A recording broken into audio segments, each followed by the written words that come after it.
Hello. देखिए तो आवाज़ आ रही है।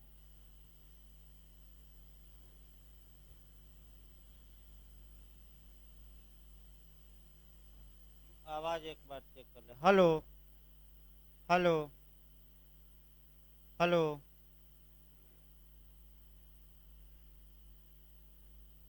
हेलो। आ रहे हैं आवाज़। देखिए आपका इंटरनेशनल ऑर्गेनाइजेशन शुरू किया गया था और इसमें आपका जो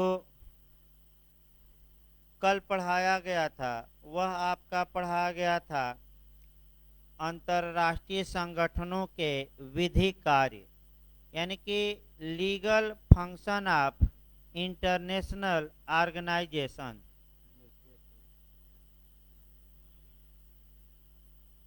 इसमें आपका जो पढ़ाया गया था, अभी आपका कल दूसरा लेक्चर था, उसको पहले हम लिखवाएंगे और उसके बाद से अगला आपका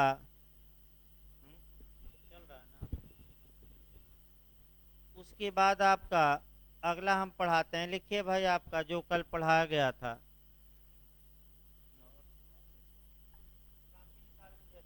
10 मिनट में लिख लीजिए और तब आपका अगला इसमें लेक्चर चला जाए। हेडिंग डालिए अंतर्राष्ट्रीय संगठनों के विधिक कार्य।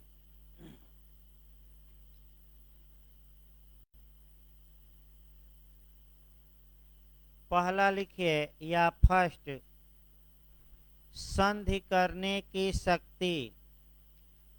पहला लिख लीजिए संधि करने की शक्ति, यानी कि treaty making powers. Treaty making powers, इसमें लिख लीजिए 2-3 लाइन। अंतर्राष्ट्रीय संगठनों को अंतर्राष्ट्रीय संगठनों को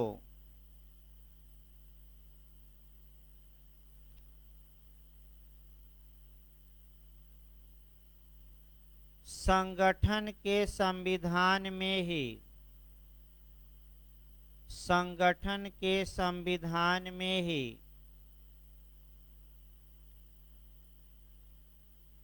संधि या करार, यानी कि ट्रीटी या एग्रीमेंट, संधि या करार करने की शक्ति प्रदान की जाती है। करने की शक्ति लिखित रूप में एक शब्द जोड़ लीजिएगा, लिखित रूप में प्रदान की जाती हैं। माने उनके संविधान में लिखा रहता है, लिखित रूप में प्रदान की जाती हैं। लेकिन यह शक्ति लेकिन यह शक्ति उन्हें इम्प्लाइड रूप से, यानी कि विवक्षित रूप से, लेकिन यह शक्ति उन्हें इम्प्लाइड रूप से, यानी कि विवक्षित रूप से भी प्राप्त होती हैं। इसका मतलब कल बताया गया था कि भले ही उनके स्टेचूट में न लिखा हो, फिर भी वह संधि करने में क्या होते हैं, सक्षम। दूसरा लिखिए, पहला ये था। दूसरा लिखिए अंतरराष्ट्रीय दावा करने की शक्ति।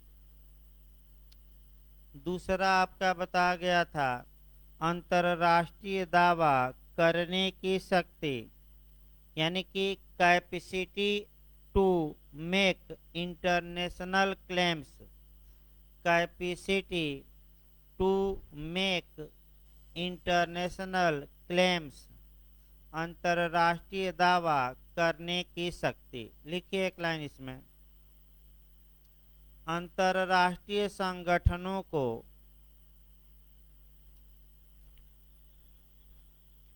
अंतरराष्ट्रीय संगठनों को दूसरे राज्यों या व्यक्तियों के विरुद्ध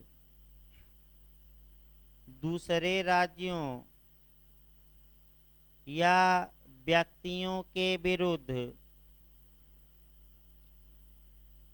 डैमेजेज के लिए यानी कि क्षतिपूर्ति के लिए, क्षतिपूर्ति के लिए यानी कि डैमेजेज के लिए, क्षतिपूर्ति के लिए दावा करने की शक्ति प्राप्त होती है।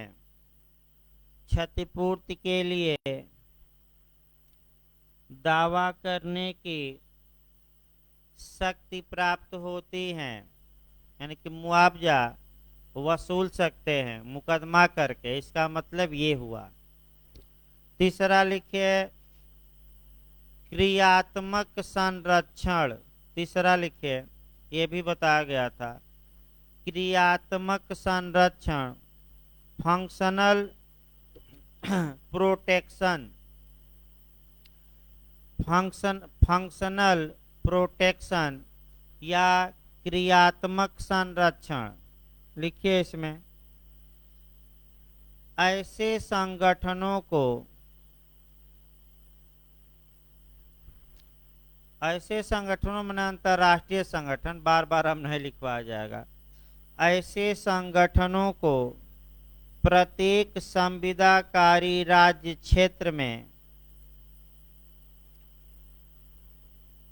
ऐसे संगठनों को प्रत्येक संविदाकारी राज्य क्षेत्र में, संविदाकारी मतलब जिनसे कॉन्ट्रैक्ट हुआ है, यानी कि जो संधि के क्या हैं, पक्षकार, प्रत्येक संविदाकारी राज्य क्षेत्र में कुछ कार्यों को करने की क्षमता प्राप्त होती है,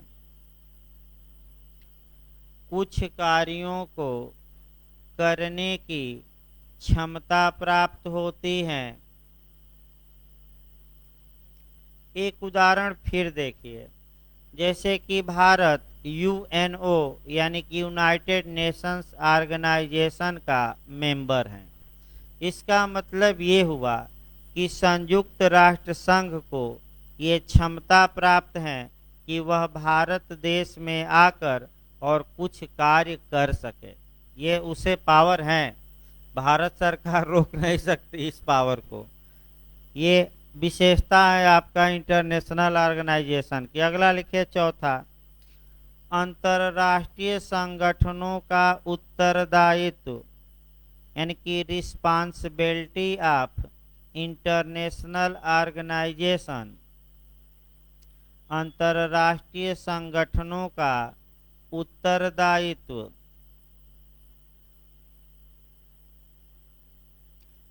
अब उत्तरदायित्व मैं बताया था, फिर एक बार मैं समझा दूं। इसका मतलब ये हुआ कि जो इंटरनेशनल ऑर्गेनाइजेशन होते हैं, अगर उनके द्वारा या उनके किसी कर्मचारी द्वारा किसी व्यक्ति को या किसी देश को कोई नुकसान पहुंचाया गया है, तो ऐसा व्यक्ति या वह देश ऐसे संगठन से भी मुआवजा वसूल सकता है। सबसे अच्छा उदाहरण आपका यूएनओ देखा जाए। यदि संयुक्त राष्ट्र संघ के किसी कर्मचारी द्वारा भारत को कोई नुकसान पहुंचाया जाए, डैमेज किया जाए भारत में, तो भारत को ये अधिकार होगा कि वह यूएनओ से क्या वसूल ले, उसके लिए आपका डैमेजेज या क्षतिपूर्ति। ये आपका यानी कि अंतरराष्ट्रीय संगठनों की रिस्पांसिबिलिटी भी होती है। लिखिए इसको, इसको लिख लीजिए, अंतरराष्ट्रीय संगठन, अंतरराष्ट्रीय संगठन अपने अंगों द्वारा, अपने अंगों द्वारा या अपने कर्मचारियों द्वारा, कर्मचारियों की भी जिम्मेदारी है, अपने अंगों द्वारा या अपने कर्मचारियों द्वारा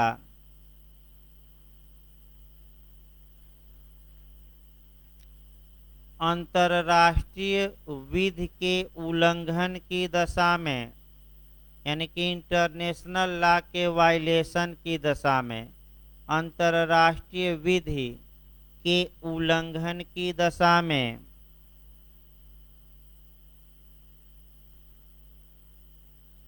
उल्लंघन की दशा में अंतर्राष्ट्रीय उत्तरदायित्व के विषय हैं। इंटरनेशनल रिस्पांसिबिलिटी अंतर्राष्ट्रीय उत्तरदायित्व के विषय हैं।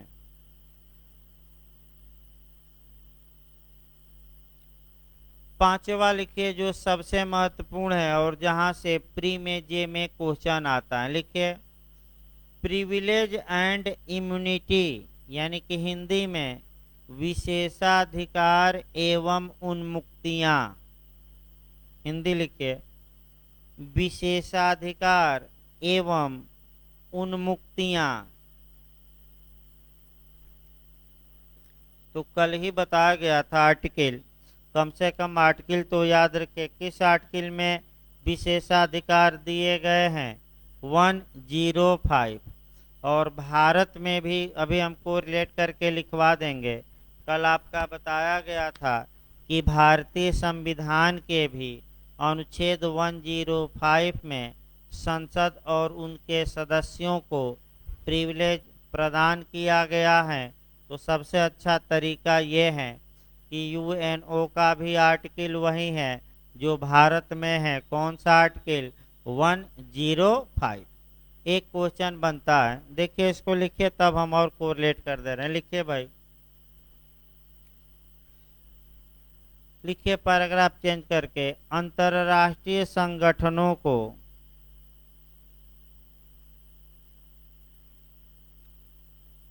कुछ विशेषाधिकार एवं उन्मुक्तियां प्राप्त होती हैं। कुछ विशेषाधिकार एवं उन्मुक्तियां प्राप्त होती है। माने उन्मुक्ति मतलब छूट, उन्मुक्तियां प्राप्त होती हैं। लिखिए यूएनओ, यूएनओ शॉर्टकट में ही अब लिखवाया जाएगा। यूएनओ के अनुच्छेद 105 में 105 में यूएनओ को विशेषाधिकार प्रदान किया गया है। यूएनओ को विशेषाधिकार प्रदान किया गया है, जिसके अनुसार अब क्या करा गया है? 2-3 लाइन लिखना पड़ेगा। कौन सा विशेषाधिकार है? जिसके अनुसार संगठन को, संगठन मतलब यूएनओ को, संगठन को अपने प्रत्येक सदस्य के राज्य क्षेत्र में संगठन को अपने प्रत्येक सदस्य के राज्य क्षेत्र में ऐसे विशेषाधिकार एवं उन्मुक्तियां होंगी, ऐसे विशेषाधिकार एवं उन्मुक्तियां होंगी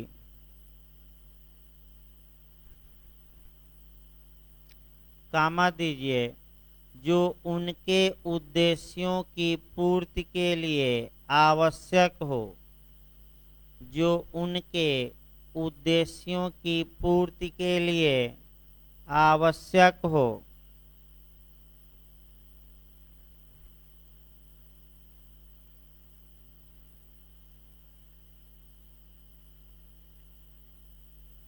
यह विशेषाधिकार तथा उन्मुक्तियां, इसी लाइन में लिखिएगा, यह विशेषाधिकार तथा उन्मुक्तियां यूएनओ के सदस्यों के प्रतिनिधियों, यूएनओ के सदस्यों के प्रतिनिधियों और इनके पदाधिकारियों, पदाधिकारियों माने कर्मचारी इत्यादि, और इनके पदाधिकारियों को भी प्राप्त होंगी।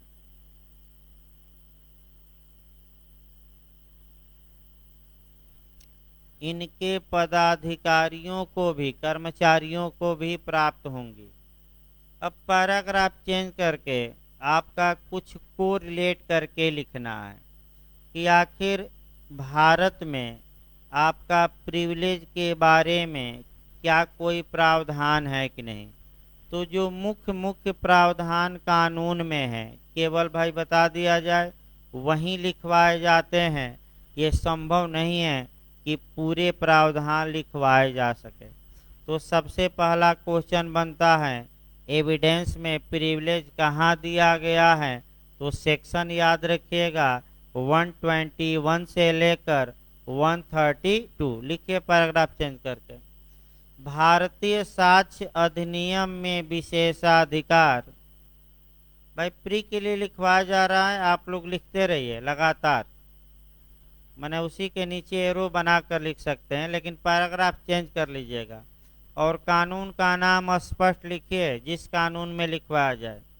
भारतीय साक्ष्य अधिनियम की धारा 121 से लेकर 132 तक प्रिविलेज दिया गया है, विशेषाधिकार।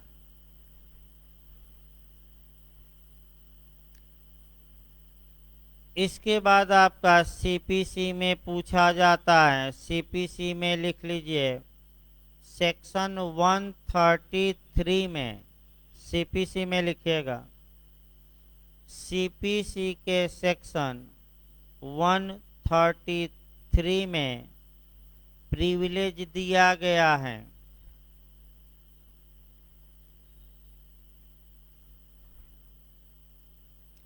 इसके बाद लिखिए आपका सीपीसी के बाद आपका सीआरपीसी। लिखिए सीआरपीसी की धारा 132 तथा 197 में। देखिए और भी धाराएं हैं, ये नहीं मुख्य मुख्य लिखवाया जा रहा है। ये नहीं कि कहेगा कि सब लिखवा दीजिए, वो संभव नहीं है। लिखिए सीआरपीसी की धारा 132 तथा 197 में प्रिविलेज दिया गया है, विशेषाधिकार प्रिविलेज दिया गया है।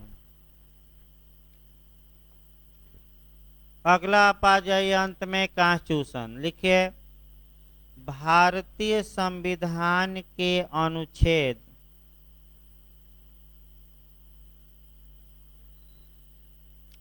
भारतीय संविधान के अनुच्छेद 105 यानी कि 105 कामा दीजिए 194 194 फिर कामा दीजिए 361 361 361 इत्यादि में विशेषाधिकार दिए गए हैं। इत्यादि मैंने और भी प्रावधान है, लेकिन आपका मुख्य लिखवाया जा रहा है जहाँ से क्वेश्चन ज्यादा बनता है। 3 आर्टिकल याद रखिएगा आपका 105 194 और 361। एक एक लाइन इसको तीनों को लिख लीजिए। तो 105 लिख लीजिए। अनुच्छेद 105 में एक एक लाइन केवल लिखिएगा।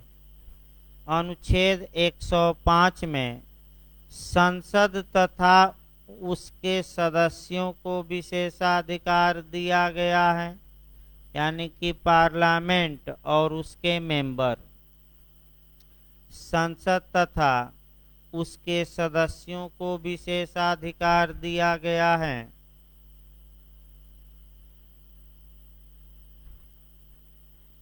अगला लिखिए अनुच्छेद 194 में,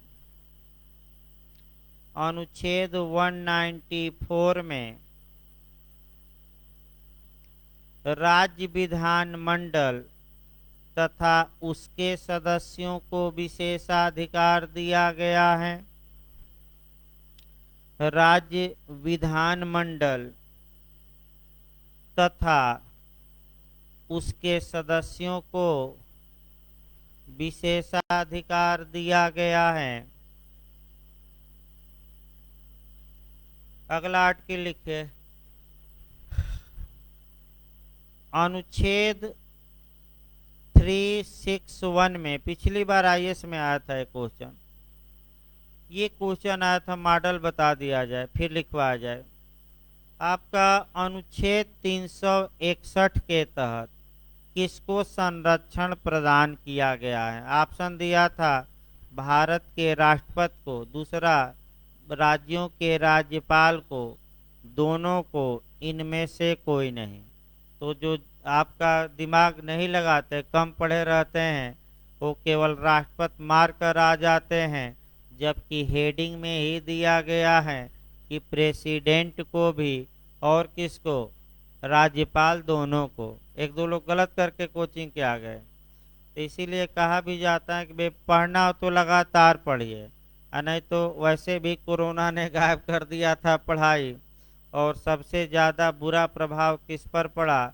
एजुकेशन पर ही पड़ा है। ये मैं बता दूं, एज बढ़ती जा रही है, आपका वैकेंसी इस बीच आई नहीं, और आयोग और सरकार और सुप्रीम कोर्ट चांस देगा नहीं ज़्यादा, तो आपका 1.5 साल तो बर्बाद चला गया। क्या ये वापस कर देगी सरकार? तो वैसे भी महामारी ने क्या किया है, ध्वस्त कर रखा है।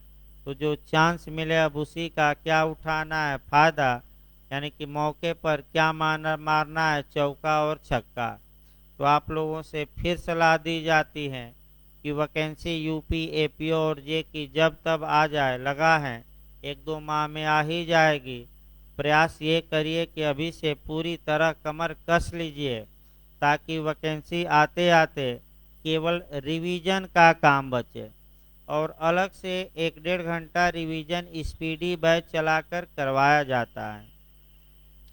अगला देखिए भाई, आपका इसमें लिख लीजिए, अनुच्छेद 361 के तहत भारत के राष्ट्रपति एवं राज्यपाल को संरक्षण प्रदान किया गया है।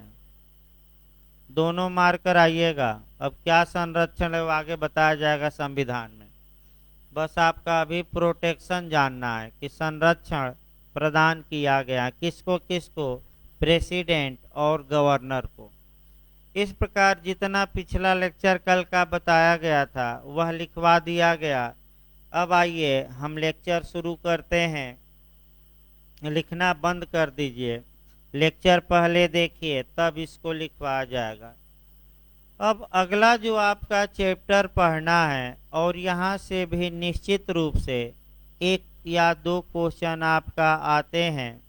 किस राज्य में किस मॉडल का क्वेश्चन बना है वह थोड़ा अच्छे से पकड़ना है, क्योंकि नए लोग यहाँ भी गलती करके आते हैं।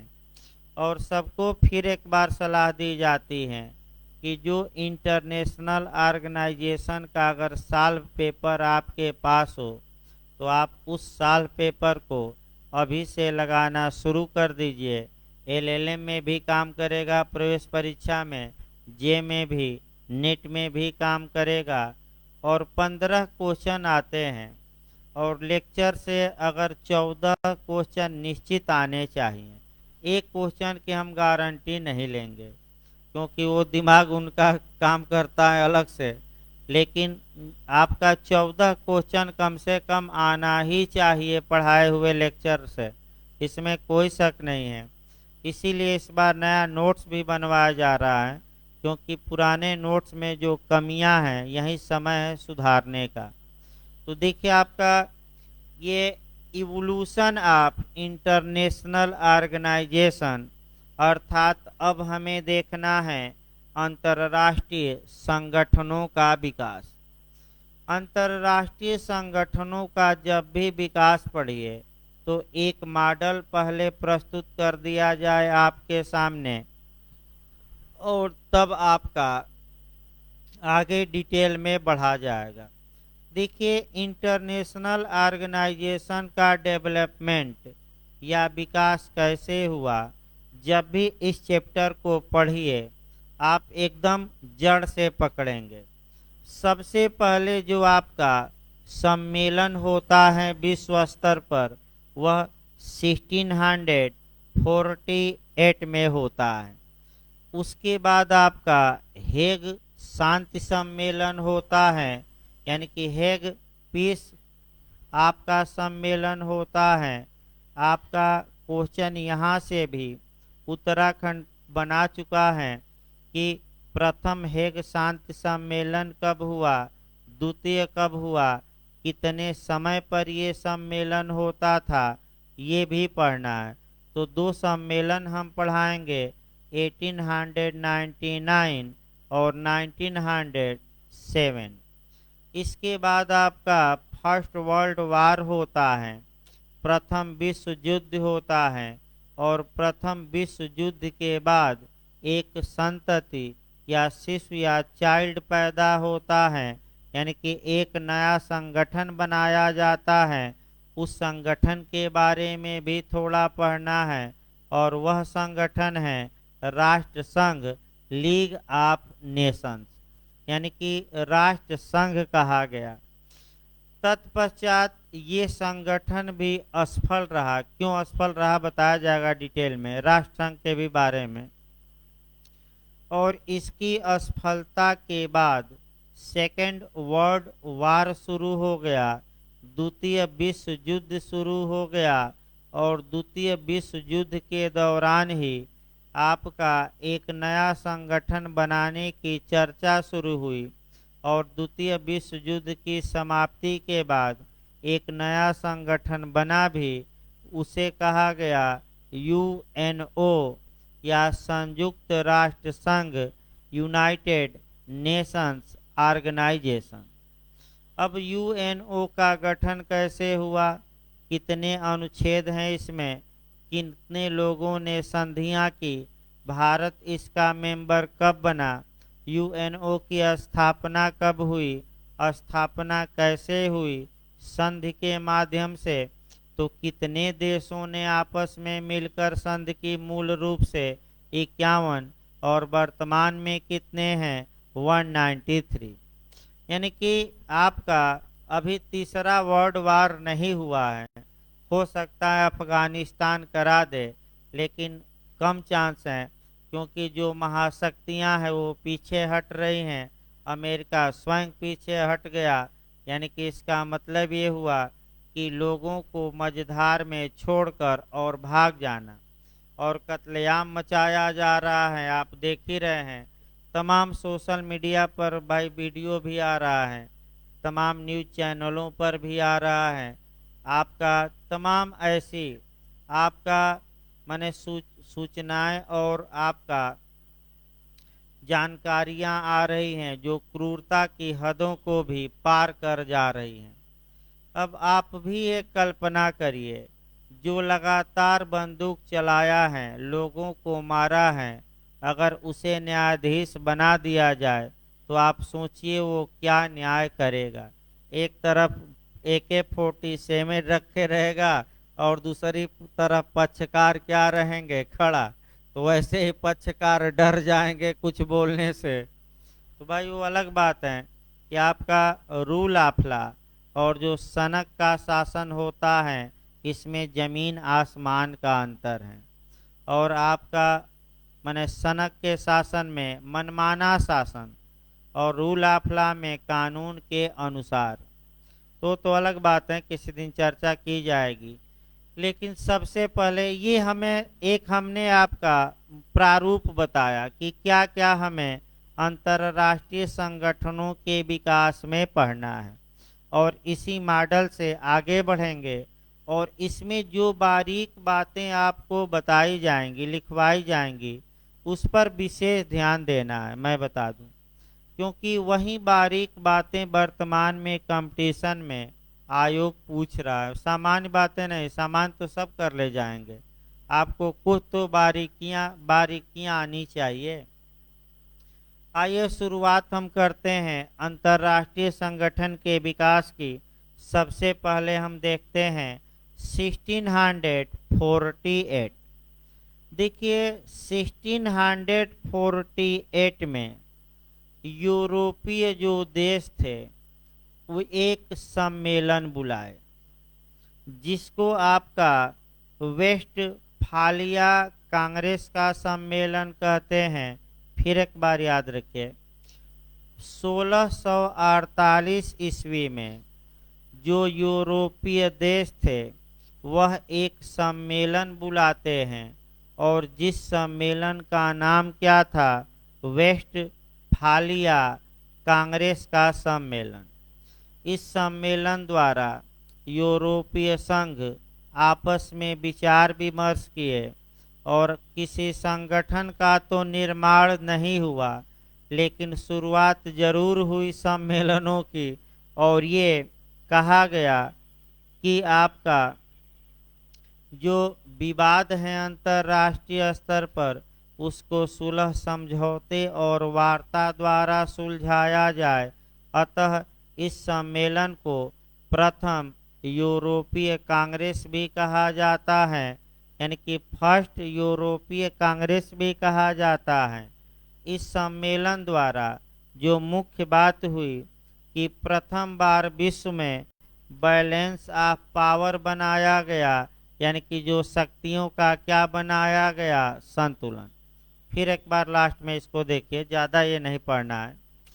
यानी कि सबसे पहले जो शुरुआत होती है, संगठन नहीं बना कोई, लेकिन एक शुरुआत हुई, और वह शुरुआत ये हुई कि भाई विश्व के देश आपस में जुटे।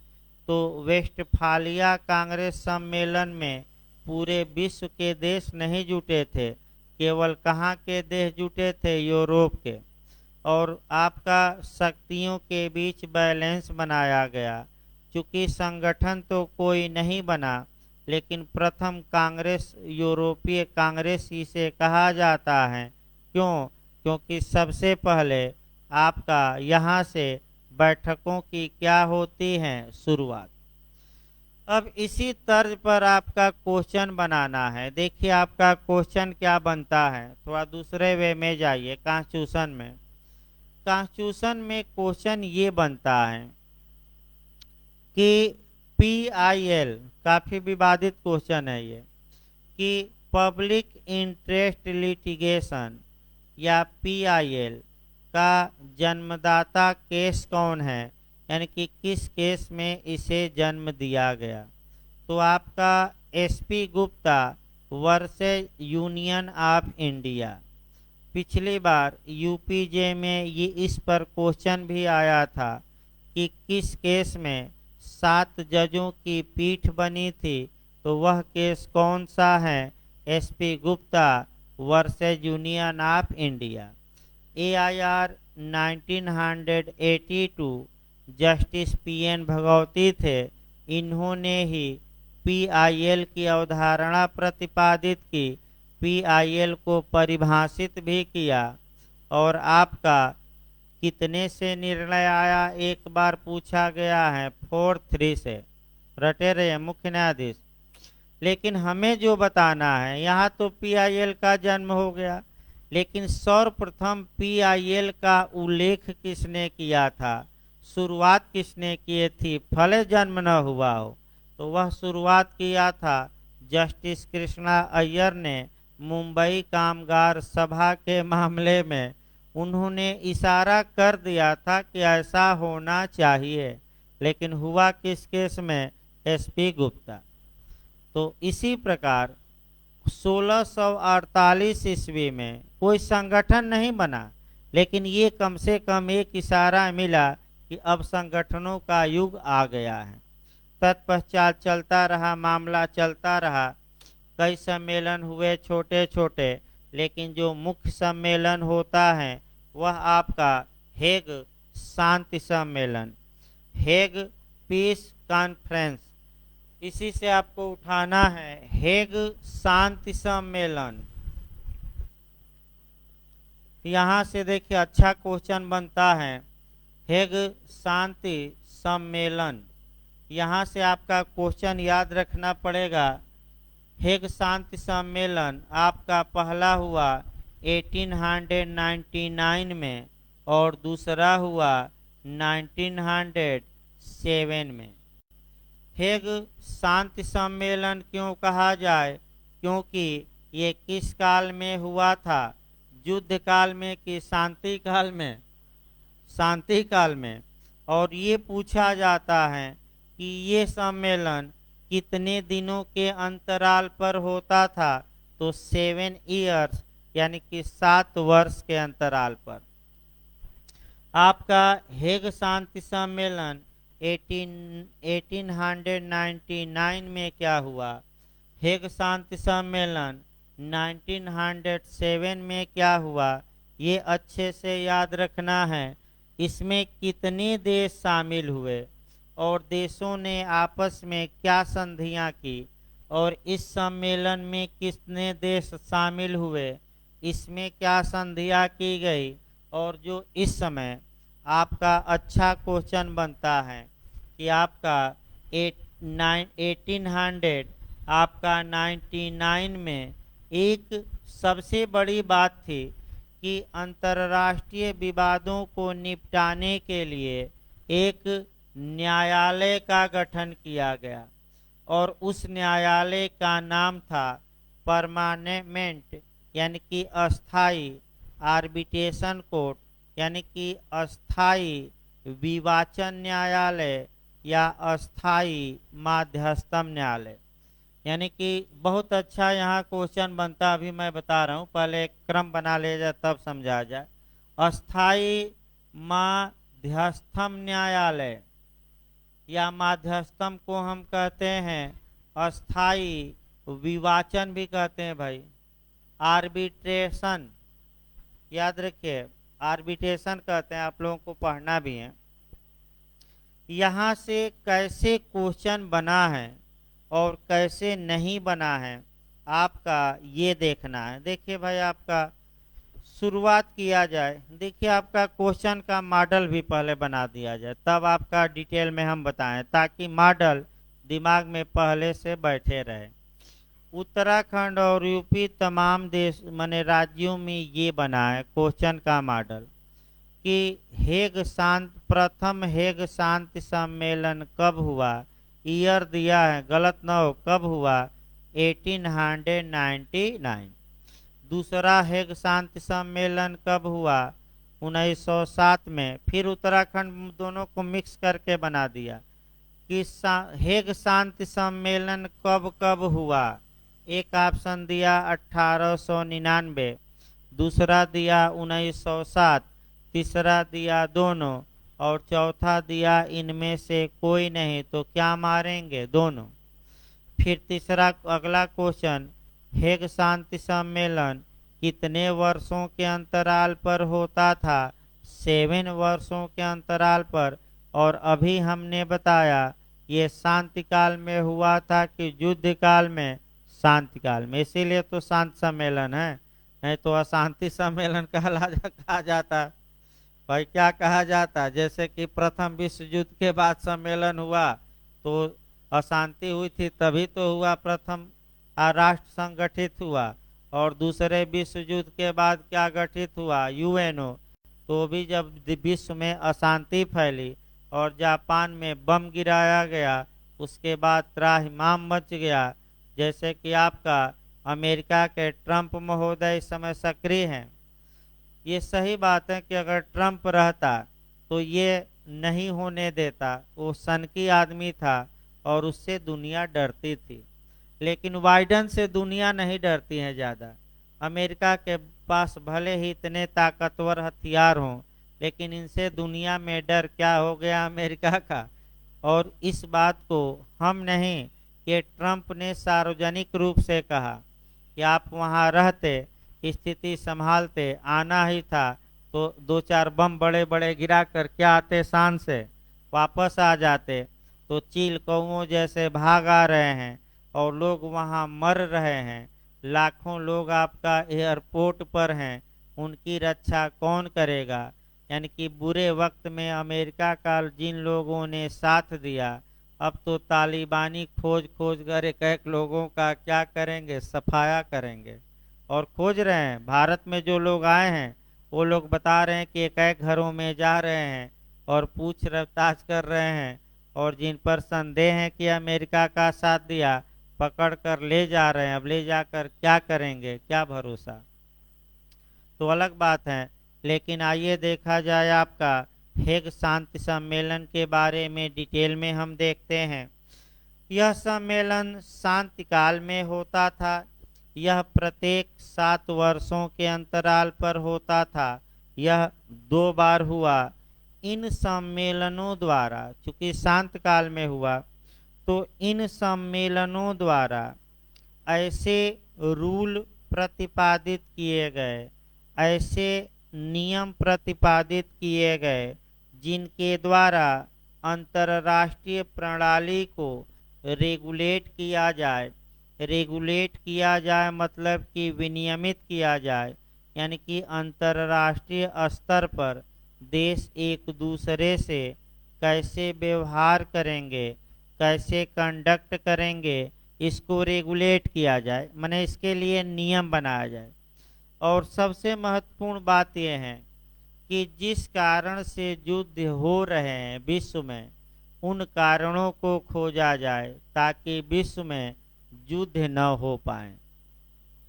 इसके लिए जो 1899 का सम्मेलन हुआ, ये काफ़ी महत्वपूर्ण है। और इस सम्मेलन द्वारा विवादों को सर्वप्रथम शांतिपूर्ण तरीके से निपटारा करने के लिए नियम बनाए गए। तो पहला क्वेश्चन ये भी उठता है कि शांति विवादों का पीसफुल तरीके से, शांतिपूर्ण तरीके से निपटाने के लिए नियम सर्वप्रथम किस सम्मेलन द्वारा बनाया गया था, तो वह कौन सा सम्मेलन था आपका, तो आपका जवाब रहेगा 1899। अब क्या क्या कह सकते हैं कि नियम बनाए गए। देखिए इस सम्मेलन में, यानी कि पूछ सकता है नया क्वेश्चन, अब तक पूछा नहीं गया है, वहीं 2-4 क्वेश्चन याद रखना है। इस सम्मेलन में टोटल 26 स्टेट शामिल हुए, यानी कि 1899 के सम्मेलन में कुल 26 राज्यों ने भाग लिया। इसके बाद से जो मुख्य कार्य इसमें ये हुआ कि स्थल पर युद्ध का नियम क्या हो, और रूढ़ पर कन्वेंशन किया गया, यानी कि स्थल पर जो युद्ध के नियम हैं वो क्या होने चाहिए, इस विषय पर भी कुछ संधियां की गई। और मुख्य रूप से जो आपका इस माने सम्मेलन में किया गया वह काफ़ी महत्वपूर्ण है और कई बार यूपीजे और उत्तराखंड में पूछा गया है। एक कोर्ट की स्थापना की गई, एक अंतर्राष्ट्रीय स्तर पर न्यायालय बनाया गया, और उस न्यायालय का क्या नाम रखा गया, उस न्यायालय का नाम रखा गया अस्थाई माध्यस्थम न्यायालय, यानी कि अस्थाई विवाचन न्यायालय, इंग्लिश में इसे कहा जाता है परमानेंट कोर्ट ऑफ आर्बिट्रेशन। और इस कोर्ट द्वारा ये कहा गया कि विवादों का निपटारा किया जाएगा। अब देखिए क्वेश्चन टेक्निकल कहाँ से बनते हैं। अब 3 न्यायालय आपको याद रखना है। एक पहला क्वेश्चन ये बना कि अस्थाई माध्यस्थम न्यायालय का गठन किस सम्मेलन द्वारा किया गया था, तो आपका जवाब रहेगा हेग शांति सम्मेलन। तो किस सम्मेलन द्वारा, उत्तराखंड में सन पूछा गया है, सन गलत न हो, किस सम्मेलन द्वारा 1899। अब दूसरा क्वेश्चन देखिए, तीनों अब कोर्ट एक साथ देखना है। आपका 1899 ईस्वी में आपका माध्यस्थम न्यायालय बना अंतर्राष्ट्रीय। तत्पश्चात जब राष्ट्र संघ की स्थापना 1920 में होती है तो अंतर्राष्ट्रीय न्यायालय बनाया गया, और जब संयुक्त राष्ट्र संघ की स्थापना हुई तो न्याय का अंतर्राष्ट्रीय न्यायालय बनाया गया। तो तीनों न्यायालय याद रखिएगा अस्थाई माध्यस्थम न्यायालय, फिर आपका अंतर्राष्ट्रीय न्यायालय, और तीसरा न्याय का अंतर्राष्ट्रीय न्यायालय। बताया जाएगा, आगे बढ़ा जाएगा। तो जो अच्छा क्वेश्चन आपका बनता है वही क्वेश्चन और टेक्निकल है, और वही गलती होने के चांस ज़्यादा हैं।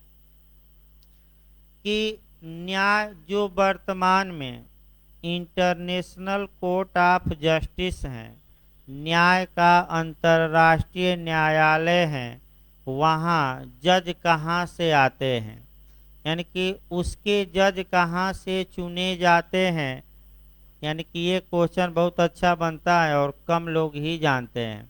तो आपका जवाब रहेगा अस्थाई माध्यस्थम न्यायालय। अब कैसे चुने जाते हैं, थोड़ा दिमाग स्थिर करके समझिए। प्रत्येक देश अपने अपने व्यक्तियों के नाम भेजता है। तो कहाँ भेजता है? महासचिव को नहीं, ये नहीं कि आपका इसी न्यायालय में भेजता है लिस्ट। किस न्यायालय में? जो 1899 के तहत गठित हुआ था, यानी कि अस्थाई माध्यस्थम न्यायालय। और इन नामों को यहाँ से निकाला जाता है जब लिस्ट आ जाती है तो। और ये लिस्ट आपका रखी जाती है, कहाँ रखी जाती है? महासभा सुरक्षा परिषद में, और दोनों में वोटिंग होती है, एक साथ वोटिंग होती है। और जो जज यानी कि जो व्यक्ति आपका माने बहुमत पा लेता है दोनों में, वह व्यक्ति जज नियुक्त हो जाता है, और जो नहीं पाया वह नहीं नियुक्त हुआ। तो उतना हमें लंबा अभी नहीं जाना है, हमें बस एक लाइन यहाँ देखना है। जो अच्छा क्वेश्चन है, गलती होने का पूरा चांस है। कि न्याय के अंतर्राष्ट्रीय न्यायालय के न्यायाधीश कहाँ से चुने जाते हैं? कौन चुनता है? नहीं, कहाँ से आते हैं, कहाँ से चुने जाते हैं? तो कहाँ से चुने जाते हैं? अस्थाई माध्यस्थम न्यायालय, इसी में लिस्ट भेजी जाती है। अगला देखिए, ये तो 1899 हुआ। दूसरा हेग शांति सम्मेलन आपका 1907 में होता है। और जहाँ तक 1907 की बात है, इस सम्मेलन में टोटल 44 देशों ने हिस्सा लिया था, यानी कि 44 देशों ने हिस्सा लिया था। अब सबको एक साथ पढ़ना है आपका। अभी बताइए, फिर हम बता रहे हैं। हेग शांति सम्मेलन 1899 में कितने देशों ने भाग लिया? 26। हेग शांति, एक साथ सब हम लिखवाएंगे। हेग शांति सम्मेलन 1907 में कितने देशों ने भाग लिया? 44। फिर आपका अगला क्वेश्चन कि वर्साय की संधि, यानी कि जब लीग ऑफ नेशंस 1920 में बना राष्ट्र संघ, उसमें कितने देशों ने भाग लिया? तो 62। और जब हमारा यूएनओ 1945 में गठित हुआ, तो उसमें कितने देशों ने भाग लिया? लगातार तो बताया जा रहा है। कितने थे मूल देश? 51। तो आपका चारों एक साथ हम लिखवा देंगे ताकि गलत ना हो। इसमें आपका 26, इसमें 44, लीग ऑफ नेशंस में 62, और यूएनओ में कितना? 51। ये एक साथ हम लिखवाते समय लिखवाएंगे। आगे देखिए, 1907 के सम्मेलन में मुख्य रूप से आपका क्या किया गया? बहुत नया कानून या नियम तो नहीं बनाए गए, लेकिन आपका जो 1899 के नियम थे उनका रिवीजन किया गया। रिवीजन मतलब उनका पुनरीक्षण किया गया, यानी कि फिर से उनमें कुछ संशोधन किया गया। और आपका स्थल तथा समुद्री युद्ध पर, यानी कि समुद्र में युद्ध के या वार के क्या नियम हो, स्थल पर वार के क्या नियम हो, इसके लिए 10 अभिसमय बनाए गए, यानी कि इसके लिए 10 कानून बनाए गए। कन्वेंशन का मतलब कि 10 मुद्दों पर, यानी कि 10 बिंदुओं पर क्या हुई? 10 अभी समय हुए, यानी कि 10 कानून बनाए गए और आज भी युद्ध के नियम हैं। युद्ध के नियम ये हैं कि अगर एक देश का सैनिक किसी दूसरे देश ने पकड़ लिया है तो युद्ध के नियम के अनुसार उस सैनिक को उस देश को वापस करना रहता है। जैसे कि आपका माने कह सकते हैं कि अभिनंदन का उदाहरण ले सकते हैं, जो काफ़ी चर्चा में भी रहे और पूरा लाभ उसका मोदी सरकार ने उठाया, इसमें कोई शक नहीं है। आपका अभिनंदन, आप जानते हैं कि वहाँ फंस गए थे पाकिस्तान में जाकर और पाकिस्तान वाले टार्चर भी किए। उसके बाद ये हुआ कि भारत ने अपना मैंने कि मोदी जी ने अपनी 56 इंची सीना ताना और कहा कि 24 घंटे में अगर वापस नहीं किए तो ये जो जहाज हैं क्या किया जाएगा, रुख मोड़ दिया जाएगा और बैठे बैठे तुम्हें समाप्त कर देंगे। फिर विश्व में तहलका मचा, ट्रंप महोदय बीच में समझौता कराए और सकुशल अभिनंदन जी कहाँ आए, भारत। तो अब देखिए सरकार का भी है कि इसका लाभ भी उठाती है सरकार। सरकार ने इसका इतना प्रचार किया कि लोग मोदी के जो 2-4% थे और भक्त हो गए, अंधभक्त जो कहे जाते हैं कि अब तो तारणहार कौन है, मोदी, देखिए वहां से भी ला दिया। यानी कि आपका वो अलग बात है भाई, हमें किसी भक्त से मतलब नहीं है, लेकिन कुछ भक्त आपका तालिबान के भी अंधभक्त हैं, मोदी के भी, सपा के। तो देखिए अंधभक्त नहीं बनना चाहिए, जो वास्तविकता है उसको बताइए, चाहे वो किसी में भी कमी हो, उससे हमें मतलब नहीं है। अंधभक्त भाई नाराज न हो, क्योंकि सोशल मीडिया है, कई भक्त क्या होते हैं, नाराज हो जाते हैं। तो आपका यानी कि ये जो लास्ट में बता दिया जाए, ये जो 2 सम्मेलन हुए, इनका जो नेचर था वह प्रिवेंटिव था और आपका रेगुलेटरी था। ये पूछ सकता है, निवारक का मतलब कुछ चीज़ों को रोकना और विनियमात्मक का मतलब कि कुछ चीज़ों के लिए नियम बनाना कि ये चीज़ें समाज में या विश्व में कैसे की जाएगी। मामला चलता रहा 1907 के बाद शांति सम्मेलन हुआ ही नहीं, विश्व टकराने लगे और तत्पश्चात 1914-15 आते हुए फर्स्ट वर्ल्ड वार शुरू हो गया, प्रथम विश्व युद्ध शुरू हो गया और तत्पश्चात प्रथम विश्व युद्ध के बाद फिर विश्व बहुत मानव को क्षति हुई, तो विश्व के देशों ने फिर सोचा क्यों न एक संगठन बनाया जाए जो विश्व में शांति और सुरक्षा बनाए रखे। और आपका तमाम सम्मेलन हुए और वर्साय की संधि लास्ट में हुई 1919 में और एक संगठन राष्ट्र संघ का गठन हुआ। राष्ट्र संघ के लिए आपका 62 देश थे। सबसे कमजोरी राष्ट्र संघ की ये थी, लीग ऑफ नेशंस की, आगे बताया जाएगा, कि जो अमेरिका था इसका फाउंडर था, यानी कि अमेरिका के राष्ट्रपति विल्सन इसके आपके फाउंडर माने जाते हैं, पिता माने जाते हैं, जन्मदाता, यानी कि इन्हीं के बल पर सब हुआ। और अमेरिका कभी भी राष्ट्र संघ का मेंबर ही नहीं बन पाया।